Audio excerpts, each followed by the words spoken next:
Hi,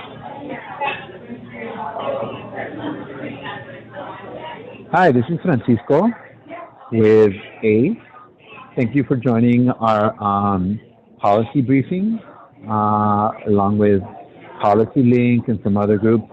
We are actually currently live in Sacramento, and we're probably going to start around 12:10, the official program.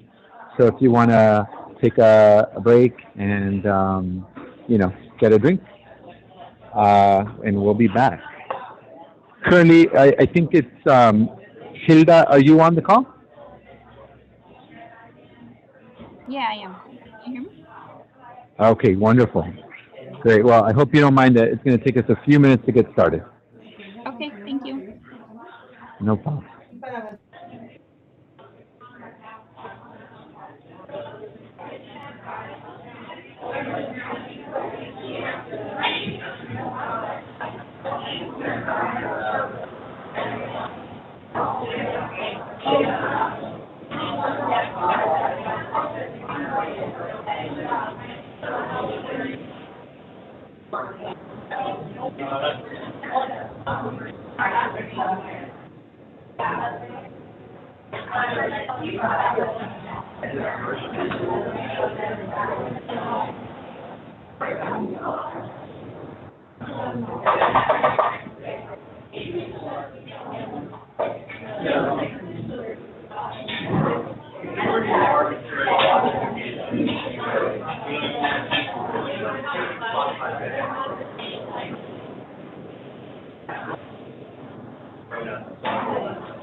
Excuse me? Can I get us started? Yeah, we're absolutely.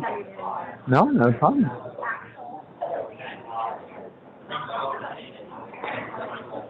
Joni, so as part of, I'm going to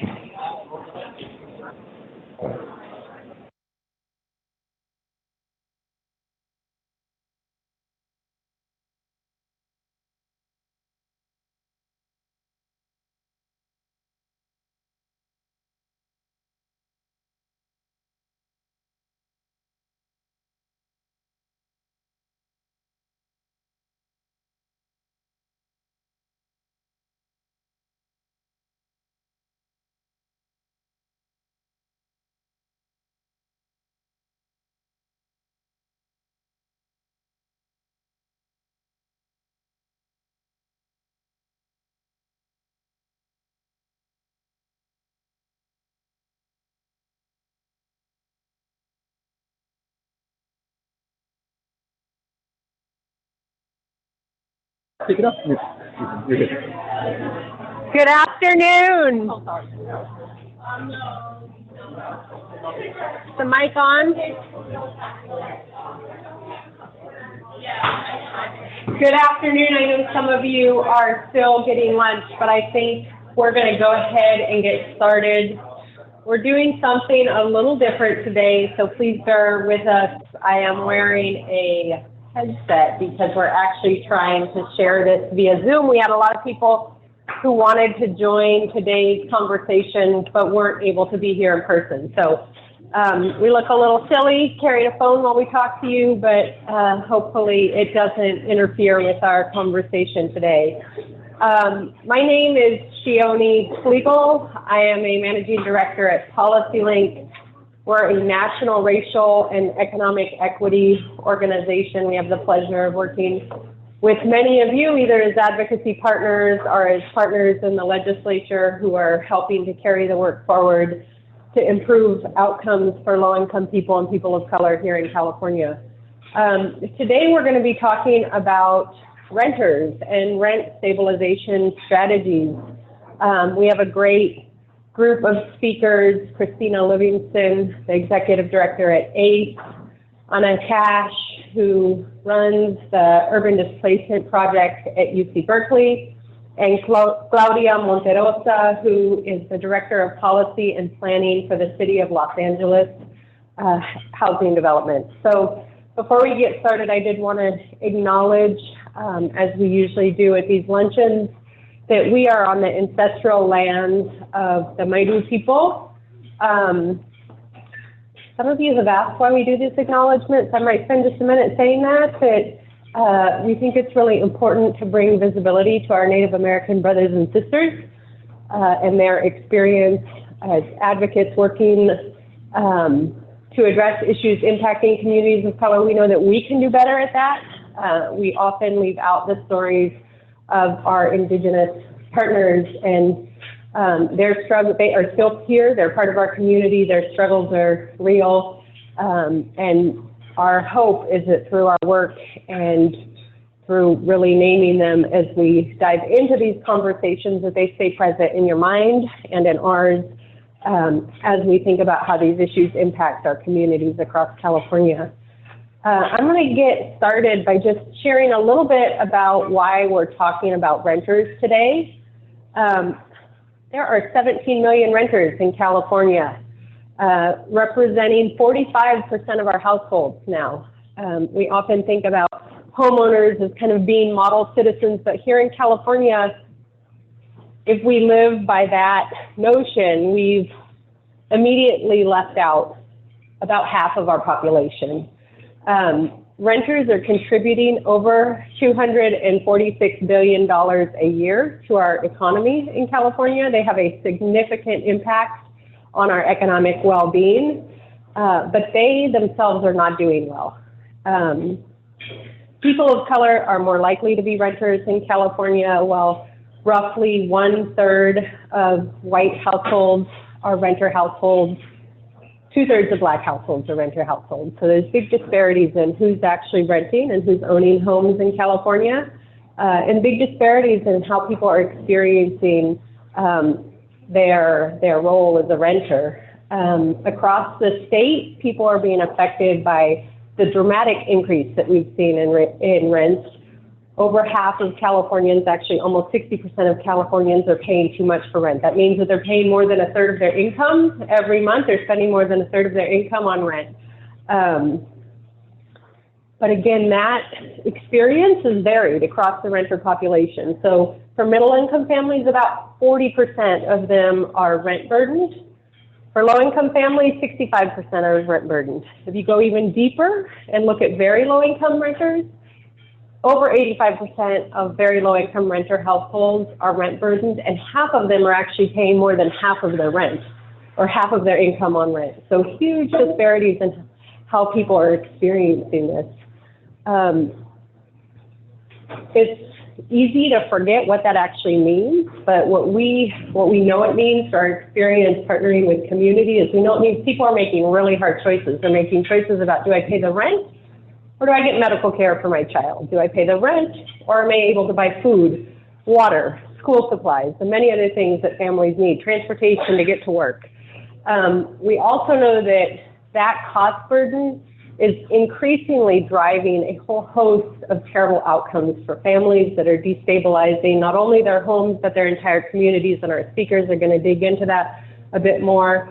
Affordability is a huge driver of eviction, and it is the leading driver of homelessness in California. So the notion that the homeless challenges we're grappling with and the affordability challenges that we're grappling with are separate is really not true. I don't know if it was ever true, but it is definitely not true today. Those things are directly connected. So I'm going to actually stop talking and pass over to our speakers, who are going to share today a bit more around how rent stabilization really can change the experience of renters and lead to better outcomes for all of us as a state here in California. And first up, I'm going to ask Christina Livingston from ACE to join us. And we're going to do this awkward patch.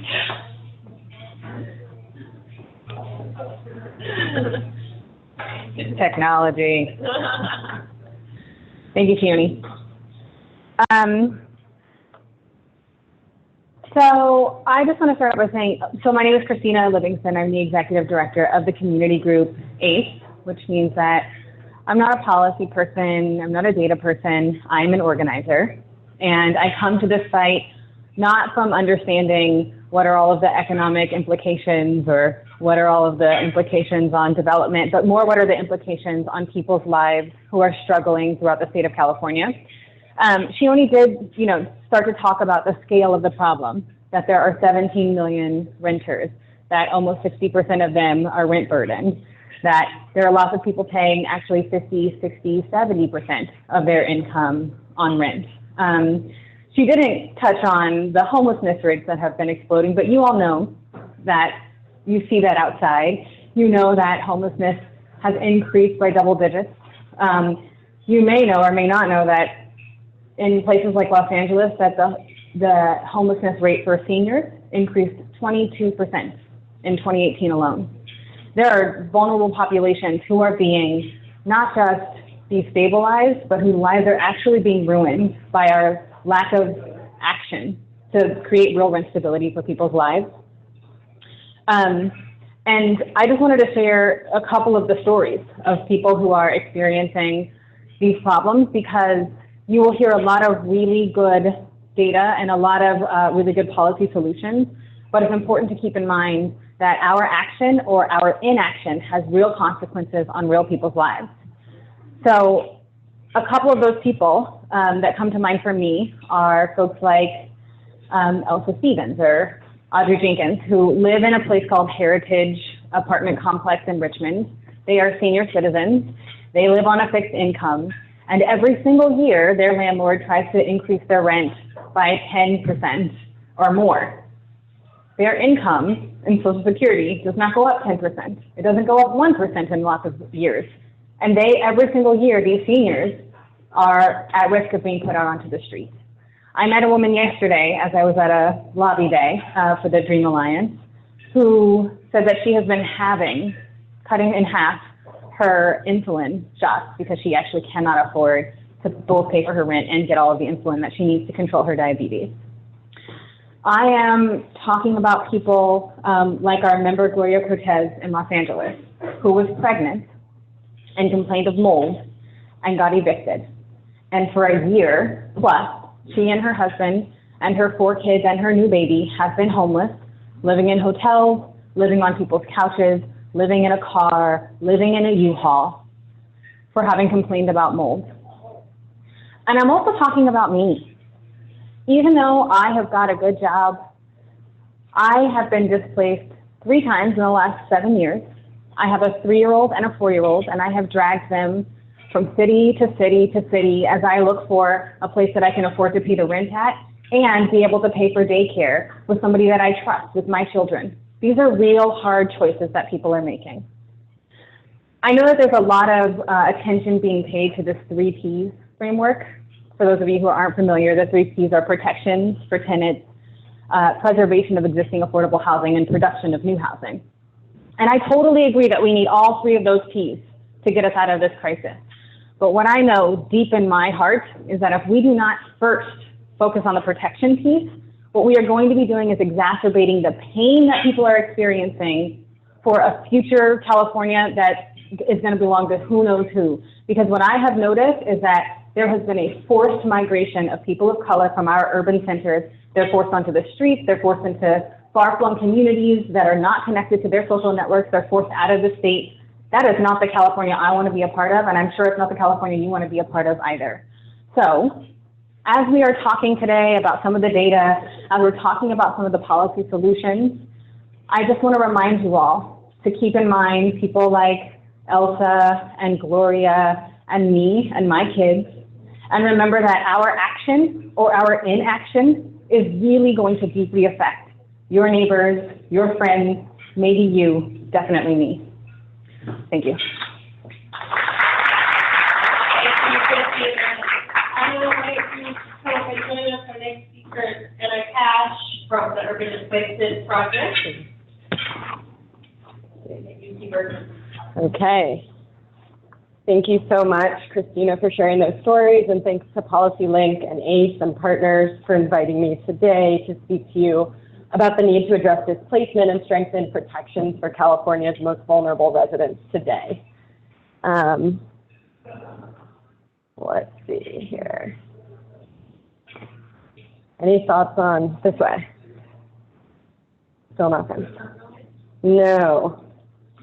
So I'm Anna Cash. I'm Program Director of the Urban Displacement Project. I'm joined by one of our student researchers, thanks, Matt and Ethan, today. Can I just get, there we go. Okay, so a little bit about us. The Urban Displacement Project is a research and action center at UC Berkeley doing community-engaged, data-driven, policy-relevant research to help move cities towards more equitable and inclusive futures. So we do research on the nature of gentrification and displacement, the consequences of these phenomena, and potential ways to address them towards more equitable development. Okay, so beginning with the problem, this is data that you all know very well, so I'm not going to dwell on it, but housing is severely unaffordable, especially for our state's low-wage workers. Analysis done by the National Low-Income Housing Coalition showed that families would need to be working nearly 3 full-time jobs at minimum wage to afford the average rent for a 2-bedroom apartment in the state. So for a 2-earner household, that's about a job and a half each, and for single-earner households, that's the working 3 jobs we're hearing about. Oh, thanks. Oh, there we go. So, and we just heard about affordability being a leading driver of homelessness. We just tweeted out this morning a great and terribly sad story about low-wage workers being the new face of homelessness. So the stakes of these issues are very real. Shioni already spoke to the fact that low-income workers in the state are the most cost-burdened. So while we're all feeling the crunch, that's, lopsided in terms of who's the most severely rent-burdened, and we just heard some about the precarious trade-offs that leads to. So undersupply and growing rents are contributing to displacement, which is what we study in depth. We've spent a lot of time at the Urban Displacement Project trying to understand the geography of displacement risk. And what we found in our Bay Area maps, which now go all the way out to Sacramento and down to Santa Cruz, is that displacement isn't just happening in the Mission Districts and Oaklands of the Northern California region. Over 60% of low-income households in the Bay Area live in neighborhoods at risk of or undergoing displacement, and that's up roughly 10% in the years since our previous mapping. And this displacement has significant impacts on families, households, and communities. With support from the Silicon Valley Community Foundation, we conducted a survey of evicted households and other low and moderate income renters in San Mateo County and Santa Clara counties. And what we found echoes what research on displacement around the country shows. Displacement represents a significant trauma for households. So we found in San Mateo County about 1/3 of households left the county when displaced. And on average, they were displaced to worse off neighborhoods with fewer resources in terms of healthcare, environmental conditions, and safety concerns, as well as fewer job opportunities, leading to longer and more costly commutes. And when in Santa Clara County, respondents had a hard time finding affordable housing in their community when displaced, and many were forced to make precarious trade-offs, ending up doubling up or in hotels. And we know that displacement is an especially significant disruption and trauma for children. In San Mateo County, 2 out of 3 children in our study that were displaced had to change schools. And displacement isn't just traumatic for households and impactful at the household scale, but in research conducted with the California Housing Partnership, we found in the Bay Area, and pardon our regional focus, that this displacement is having impacts on racial equity regionally.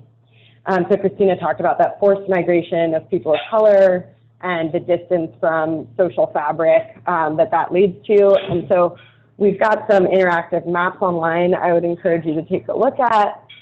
But really what we saw when we did research on rising housing costs and resegregation between 2000 and 2015 in the Bay Area is that as housing prices rose, historically Black cities and neighborhoods across the Bay Area, the Oakland and Berkeley Flats, Vallejo, Richmond, the Bayview, lost thousands of low-income Black households.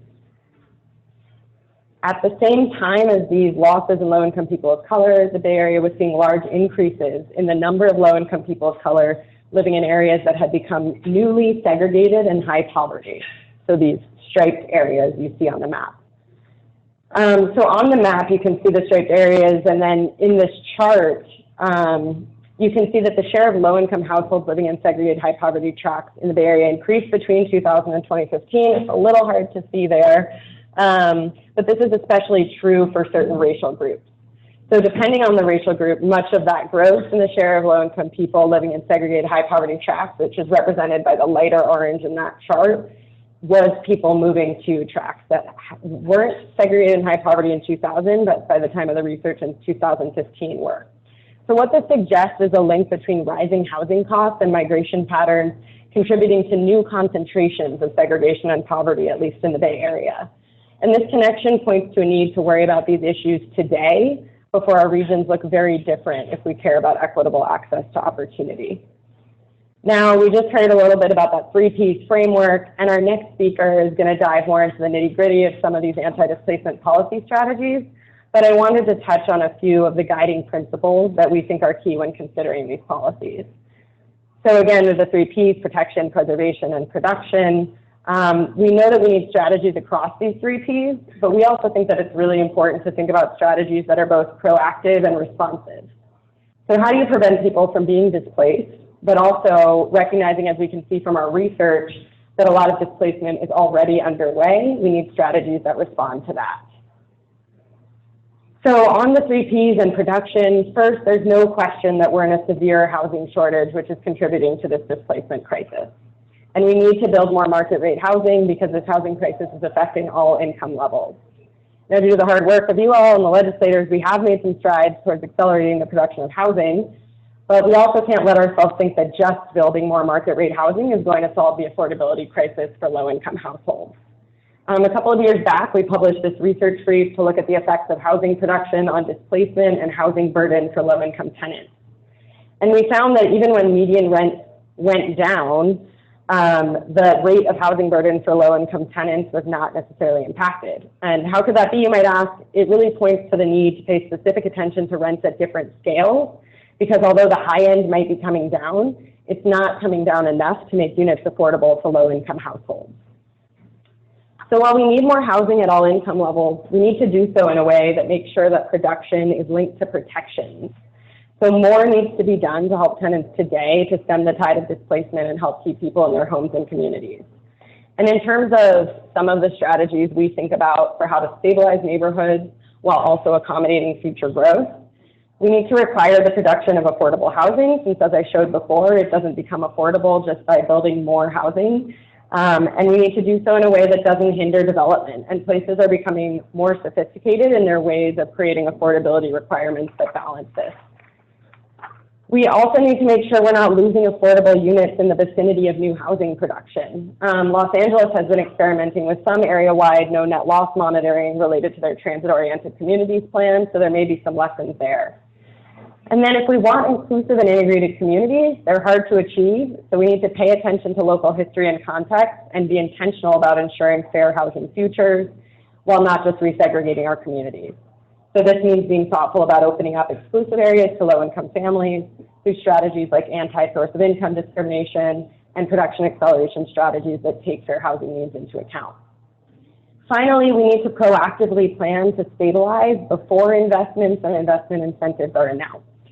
And where state law dictates incentives to invest, we need to think about how to bake protections into that legislation.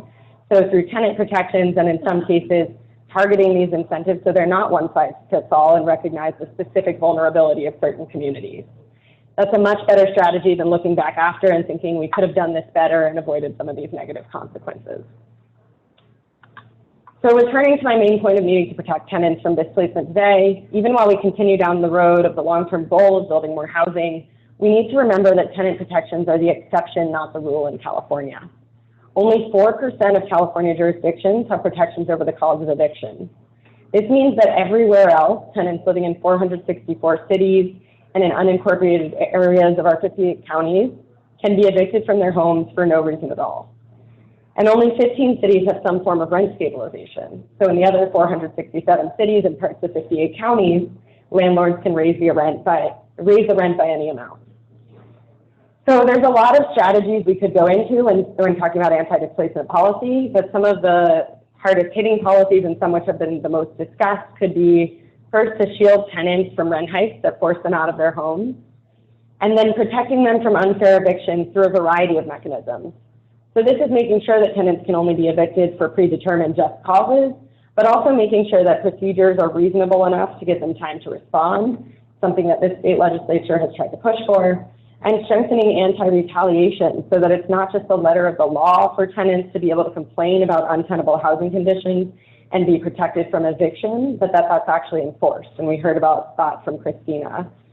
And of course, rent stabilization and just cause for eviction protections need to go hand in hand, or landlords have an easy alternative to get rid of tenants with either rent hikes that are de facto evictions or no cause evictions when the goal is really raising the rent.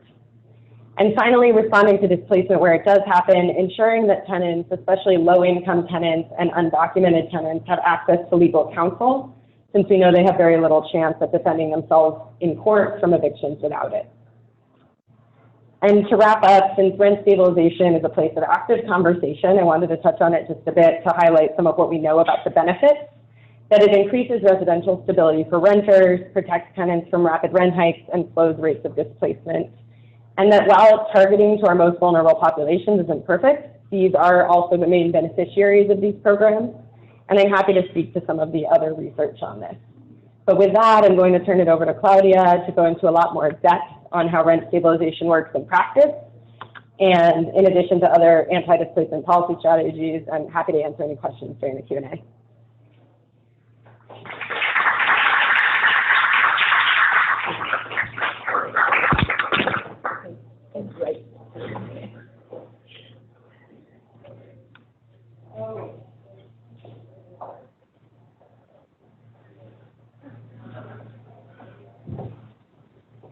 All right. Good afternoon. My name is Claudia Monterrosa, and I am at the Housing and Community Investment Department for the City of Los Angeles, and I am the Director for Public Policy and Research there. I've been at the city for quite a while, so I've been able to spend some time looking and thinking about some of the policies that we have in place. And so I will attempt to basically go over the benefits and the lessons learned so far in where we're going next. And we are doing quite a bit in the city of Los Angeles because we are experiencing such a high affordable housing crisis. This has been really over the last 20 years, but we are at the epicenter of that with our homelessness, an increase in homelessness, especially new instances of homelessness, and the confluence of the gentrification pressures taking place in our city, and everybody wanted to come to the city of LA. So let's go to the next one. So really quickly, I just wanted to give you a really quick outline of rent stabilization in the city of LA. So we've been under that since 1979. So every single multifamily property that's 2+ units is subject to the RSO in the city of Los Angeles. And here's a timeline of some of the major changes that took place over the course of the last 30, 40 years. And in that time period, we've had created some technical changes to the RSO through doing an Ellis Act amendment on 2 occasions in the early 2000s that afforded more protections to tenants and concentrated efforts in really stopping some of the speculation going on back when we had a condo conversion crisis right before the Great Recession.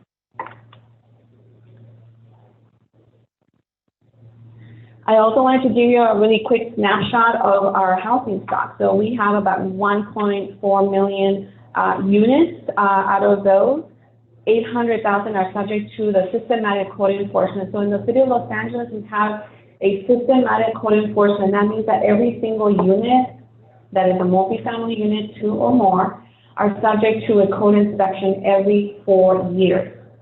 And out of that 800,000, we have 631,000 units that are under the rent stabilization ordinance. So this is the housing stock that is what I call our precious stock in the city. And we are doing everything that we can to see how this is going to be protected and also address some other issues that this number represents. And out of that, just to put it into context, only 43,000 units have some sort of rent restriction. either an affordable housing covenant or a restriction through affordability. Next, this slide is pretty important for the city of LA because it really shows the level of production overall for the entire housing supply. And the green basically indicates the very low density of our buildings. Most of these are under 5 units. So when you fly over the city of LA, when you go to the city of LA, it's pretty flat in most of the city. And there's growth in just certain areas. And this is indicative of some of the why we're experiencing such a crisis in our city. And you can see in later decades after the 1990s that you see a much higher density production in the red bar. And that's actually what we are experiencing right now, but it's not to the levels that we need to be able to accommodate our regional housing allocation needs. So I'm going to go through some lessons that we've learned. One is that we do have found out that we do have below market rates, market rate rents in the city of Los Angeles. And this slide is pretty informative. We passed the rent registry ordinance about 3 years ago. So we are now collecting on an annual basis the rent for every single unit that is subject to the RSO. And we just have a lot of work to do. We haven't really analyzed all of this data, but what we can do and can confirm is that now that we have about 3 years of data, and we can confirm that RSO rents are lower than the market rate, rental rates. And this is based on this comparison between Zillow and also census data. And let me see, 72% of the units are the market rates are based on census data, and the renter surveys is what this reflects. Okay. So rentalization also does not mean that it is affordable housing, and there's a big misconception on that, and I want to spend a little bit of time talking about it. This brings up certain questions and maybe potential ideas for new research. And as we consider other policy approaches as part of the overall comprehensive approach to dealing really with the affordable housing crisis and what we need to do besides rent control, maybe for land use policies, and also where the funding is coming from. This bar chart really does say that RSO rents, when they're compared to deed-restricted units, are actually higher. But RSO rents are actually higher than deed-restricted units when we look at the 3- and 4-bedroom units. So what this chart really tells us is that we need to continue to really pursue funding and more resources through land use incentives and financing incentives to do ELI to affordable low market rates. That's really what we need to do in combination with RSO provisions throughout the state. And when we get to the moderate income, we do need to perhaps gear some of that money for moderate income, for affordable moderate, which is 120% of LAMI. Okay. So the biggest thing that we're concerned about is the risk of really just having the RSO stocks disappear. So I want to give you a snapshot of our stock. This, each of these bars represent an area, a planning area in the city of LA. We have 7 planning areas, and the central, East LA, and South LA area are the oldest sections of our city. And those represent about 50% of our RSO housing stock. And these are the areas that are also racially concentrated and that are also gentrifying right now. So USC, for instance, is located in the South LA area, and we see a lot of gentrification taking place there. The Crenshaw line is also, the Crenshaw line extension is going through that area, and we're seeing a lot of activity there. And I'm going to go to the next slide so we can actually go through the other component of this, which is the low density of our units. So you can tell, we can see in this slide that about 74% of all of our RSO buildings are under 29 units. Right, so this is setting it up for this perfect storm that we're experiencing in the city of LA. Let's go next to the next slide. This is the last piece of that little puzzle, is that 37% of these units are located within a major transit stop in the city of LA. And that's pretty significant because the gentrifying areas in South LA, the central city of LA, and the east side really are where we have some of the lowest density, more affordable housing prices, and where we have a concentration of low-income tenants. And those are the most attractive because that's where transit is really traversing right now. And with some of our land use policies like POC, we see an enormous amount of activity. And because there's less restrictive zoning, and this is reflective of the legacy of redlining in the city, it really just compounds everything for the development to take place in this area. Next. So what are we doing in terms of addressing some of these really big trends and issues? Well, rent stabilization requires enforcement and monitoring, and we do that very effectively. We can do more, and we're always looking to do more in terms of enforcement. I wanted to show you that we do have an entire rent hotline, and we have rent investigators in our department. And remember that the scale of our RSO stock is pretty ginormous. We're talking about 630,000 units, which reflects pretty much the majority of the population in the city of LA. This map comes from our assessment of fair housing work, which was adopted by the City Council in 2017. And it does have a concentration of all of the RSO units. So everything in the deeper green area is where you see this concentration. And then, I don't know if you can see the little census tracts highlighted in red. Those are the assessment of fair housing, racially concentrated areas of poverty in the city. And those happen to also be the opportunity zone area.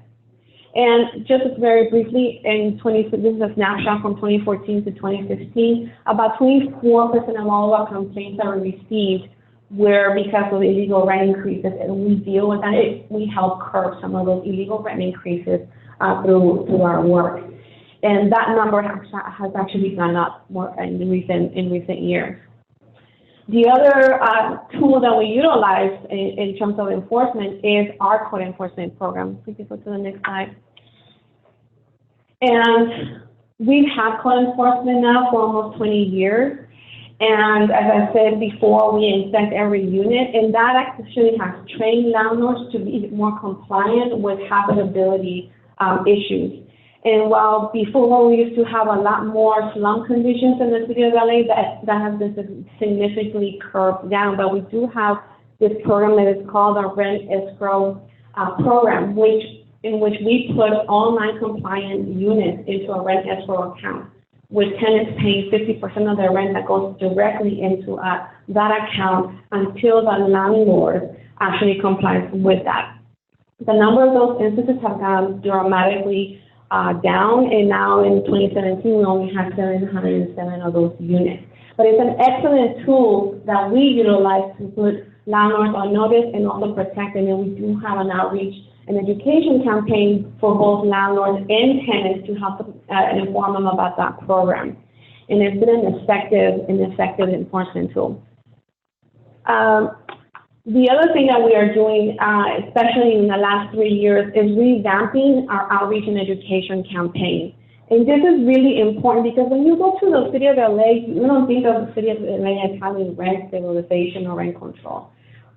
When you think about New York, everybody knows you have rent control, San Francisco, and Berkeley. And for some reason in LA, it just doesn't resonate a lot. So we are doing a lot in terms of this, and we have bus announcements, and we have an entire outreach campaign. We also have these new educational materials that anybody can access in different languages, and you can also text. And pretty soon you'll be able to, at some point in the next 2 years, people will be able to check their rents also through our website. So some of those elements are the ones that we are working on right now. And this is just another example of our outreach campaign. This is done in combination with the mayor's office in our city, and it's been quite effective. And we also have workshops during the weekends, in the evenings, in various languages, and during the daytime. The next thing I wanted to really leave you with is that based on all these lessons learned, we have a lot more work to do. And some of the things that we're working on and that I'm very excited about is rolling out an anti-tenant harassment ordinance, which I really refer to as one of the proactive policies that we can actually implement as a local jurisdiction. I'm currently working on the Right to Counsel Eviction Defense Program. Our report back on that is imminent and will be published very soon. And we'll be doing a comprehensive approach to eviction defense. So we will propose to have pre-eviction services, legal defense services, and rental assistance coordinated with our family source centers, because we want to really get at the root of the causes for potential displacement or those evictions or eviction notices that are really triggered by unscrupulous developers and investors that want to come into these areas that have the right combination of factors to develop. And we're also working on a just cause for eviction. That's also forthcoming. And currently, the source of income ordinance is making its way through the city council right now. So that was actually adopted. So now we just need to ratify the ordinance. And from the policy standpoint, we're looking at RSO protections and also at financing and land use incentives, and really ensuring that we have one-for-one replacement of all RSO units, rent-restricted or low-income households, those units that were occupied by them. So I think I will leave you with that. I'm happy to answer any questions. There's a lot of exciting things that we're working on, and it's the right time to do some of these things. So thank you so much.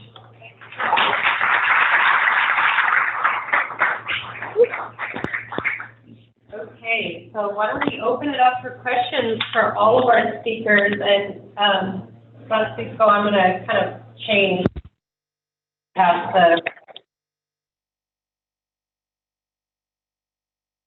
hopefully they can still hear us. Questions for our speakers. Maybe a lot of information.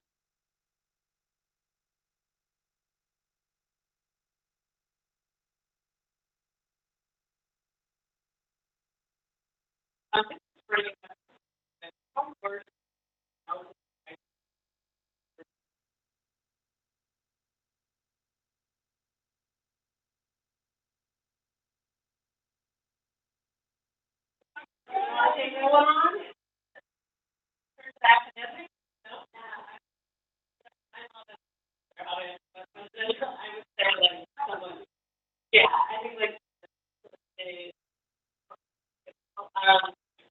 yeah,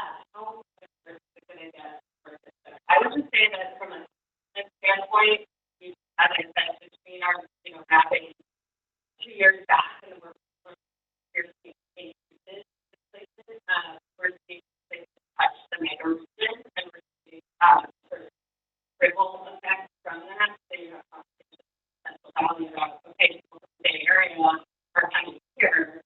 So now we're seeing folks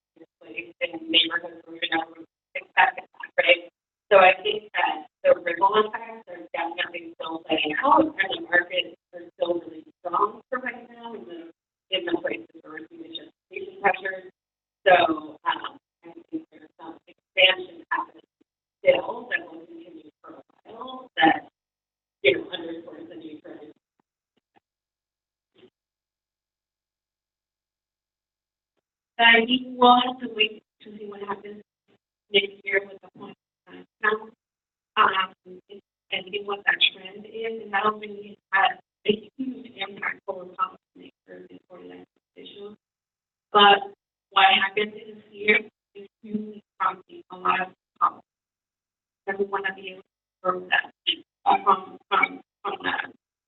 the onset, right? So as mentioned, just focusing on homelessness, but focusing on proactive, preemptive policy. Let's say one other thing that may be stating obvious that this question was posted by the Coalition of Partners for working on 1482, which many of you are following in the legislature. We are working on that. The policy that both operates at scale and it's immediate. So while production is absolutely part of the solution, I actually thought I was going to support development when I went to grad school and at my training and learning how that industry works. It is not short term. It's how much the solution has a decade out, 2 decades out, sometimes 4 decades out to bring a project from inception to completion. So if you want to touch people who are feeling the harm now, we need to really think about that protection piece that Christina talked about and efforts to make sure that people are not evicted just so they can be replaced by someone's higher income, that their rent is stabilized and that they're not victims to rent gouging, because we know, we didn't talk a lot about this today, but we know there is an increasing corporate presence in the rental market in California that our rental units pre-Great Recession were more likely to sell small vendors, and that is true of rental units into the corporate sector. And the polarization for maximizing profit on those units is accelerated in ways that are just very different from our rental market has. So part of this conversation is that we want to be a solution have to be beyond this, and none of us know that we all work on that issue also. But it's not enough to help people.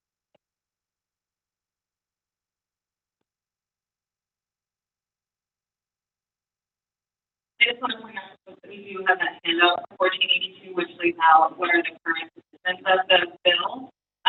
We have gotten a lot of surprising support or neutrality from folks who otherwise would be opposed to this kind of solution. And of course, at the state level, providing the right cap is really important, and providing best possible prevention is really important. We know that in lots of places that actually is not going to stop the level of displacement that people are experiencing, because given that the rates are already so high, increases of 5% per credit. So 10% is not quite enough, but it certainly stops the really egregious rent increases that we've been seeing from a lot of the corporate landlords and other folks who are following suit that are sometimes 30, 40, $100,000. Those kinds of ridiculous amounts of rent increases that cannot be tied to what's actually needed to maintain the property. It is actually entirely fueled by reasons.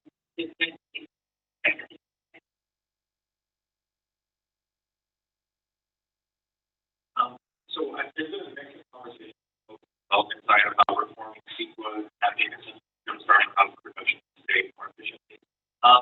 Do you folks feel that's a little overblown, or that it is a central part of what the legislature can do to tackle the housing crisis?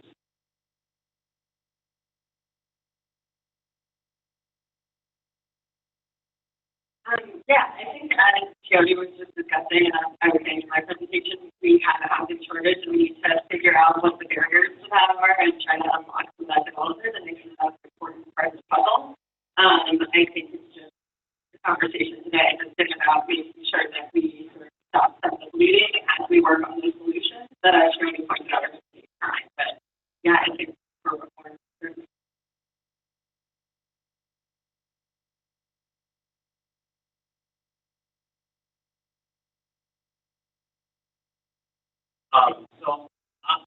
I know that the California state population is expected to increase about 15% by the year 2050, I think, so like 30 years or so, 15 or 20 million additional people living in the state, which is that exacerbate issue, right? And I saw the bar graph of this presentation that showed the number of buildings, number of units constructed in which decade.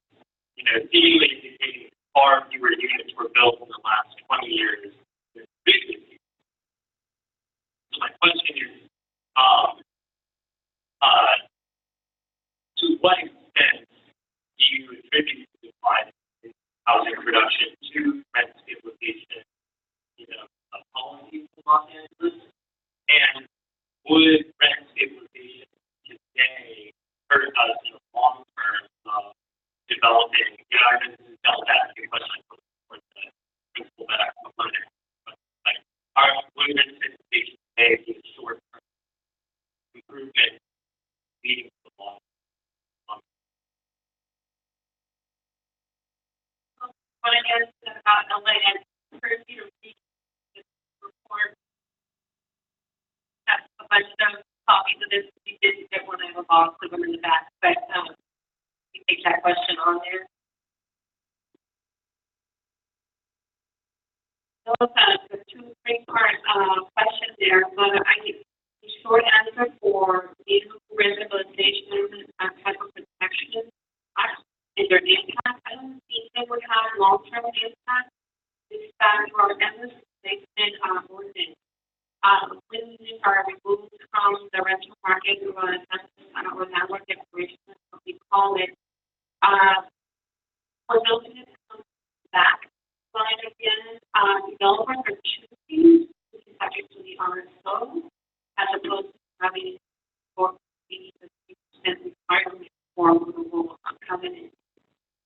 So actually we're getting a little bit of more RSO housing stock, and that has to do with some of the provisions that you can set the rent. The developer will be able to do that, you know, that's a market rate developer. So if you're losing a 20-unit building and you want to build 150 units, those developers are opting to have the entire 150 units subject to the RSO, as opposed to restricting 20% of that 150 units for 55 years. And in terms of the housing production, there's that question, and I'm sure we're going to have to add to that, is zoning. The city of Los Angeles, about 70% of the zoning in LA is restricted to R1 or 2. And the reason why you see these numbers in my bar graph and some of the comments I was trying to make is that the confidence of facts and people in denser is in these formerly redline areas of the city where the concentration of low income and racial concentrated areas are.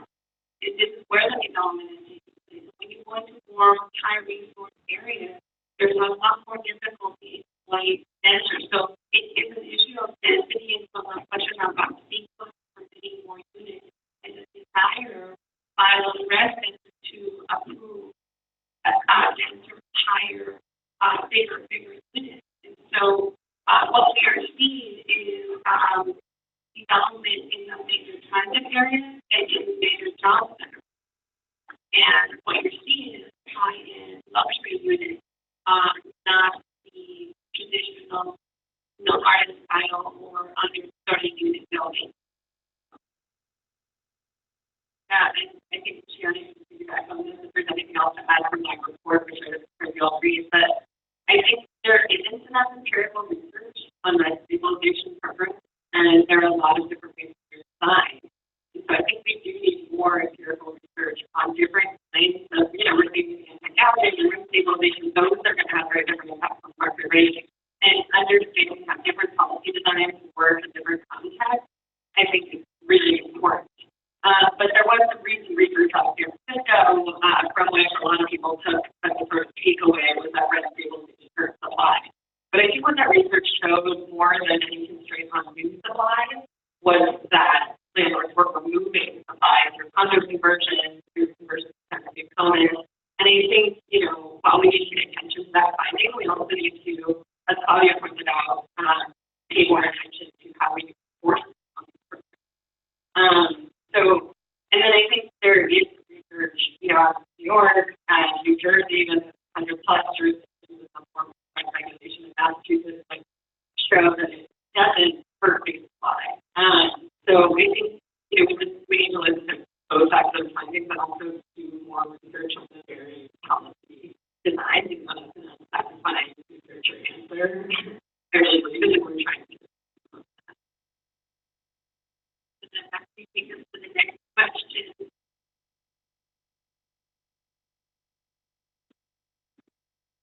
Okay, I'm Steve Barton. I'm the author of the comments that were told during the meeting. And this, by the way, is Jay Galecki, the executive director of the Stabilization. We'll stick around after the meeting for people who have information they want to talk about. I just wanted to comment on the production issue. That there are a lot of barriers to production.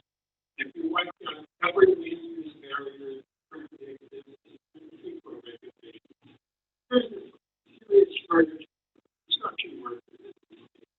And the state actually produce more houses than it's producing right now because they're all over. So one of the things the legislature could do is pump a lot of money to community program. It's ironic, but 2030 higher construction wages for the good also another thing to consider is if high-income tenants are able to push out forward to the older companies, remember that market rate new rent gets built more. So let them push forward to the older companies. You're diverting a whole chunk to a market for new construction into the older companies. Producing a lot of homeless people who do not create a market for anything.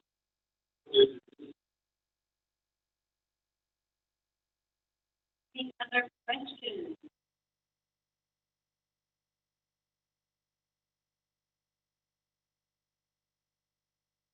Question.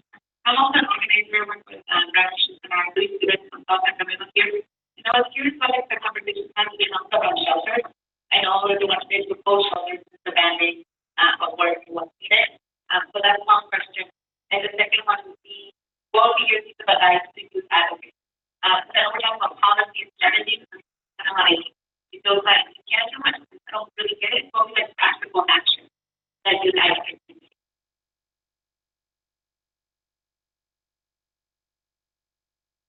I have things that say on the strategic statement.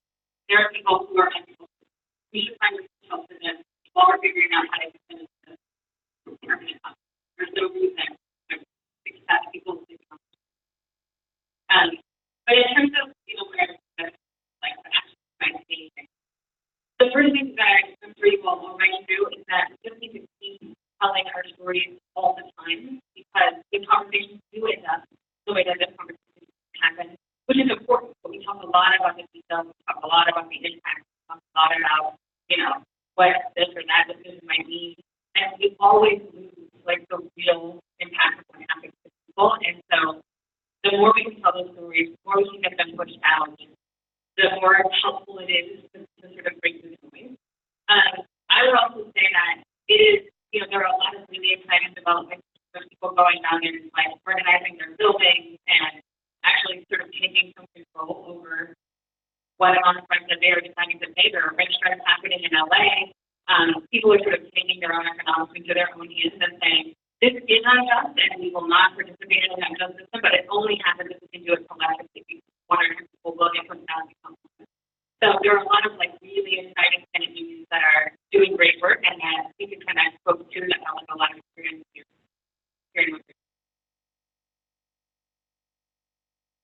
I would just add to that sort of seeing yourself as research researchers too, like getting the stories out, being journalists, but, you know, we're working with students, high school students in Palo Alto to collect data about the conditions they're seeing in their communities, the progressive evictions that are happening, the overcrowding. And so, you know, we work really hard to make accessible tools that people you can run with, take them to their policymakers, but I think also, like, you can produce your own data as well as stories and, you know, be able to contribute to conversation with multiple languages in that way. Remember that. Any questions? Well, thank you all. Believe in the fact that you have contact information for speakers and on our policy link and we'll be in touch.